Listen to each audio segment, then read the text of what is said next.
السلام عليكم ورحمة الله وبركاته. مالين وناكسن صاحبada نو kusoo dhawaada xikmado xasaasi ah oo xasilinaysa xiskaaga oo aan ka soo xulnay badaha xikmadaha ee dunidan. Haddaba kusoo dhawaada waxa inoo soo jeedin doona walaalkeen walaal Zaylac. هذه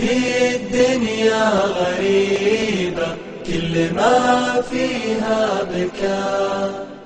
ما uusan iga oohin ilaa uu iga farxiyaa mooyee mana imtixaamo ilaa uu jecel yahay waxaan la yaabaa qalbi xajmigiisa uu leeyahay gacan nugeed haddana xabaarsan shuruuco adag sida buuraha oo kale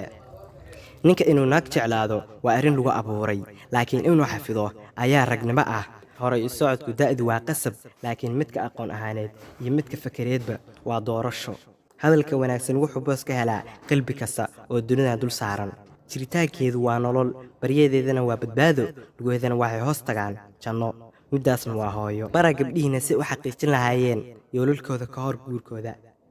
dadka la hadla hadba intay caqli leeyihiin lahow dabeecada hanadanin ra'yiga dadka alla ayaa ku abuuray sida aad tahay si xikmad leh waxaa wax laga weydiin doonaa jacaylka gooni socodka ah waxaanu u dhahdaa waa raaxo bilaaxan ah waa naxariis ka fog fadhi ku dirirka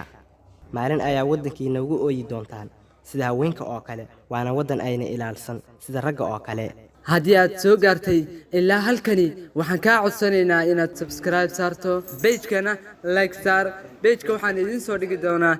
sanduuqa hoose ee lagu sifeeyo dhammaan sifooyinka yacni waxaan ka wadaa description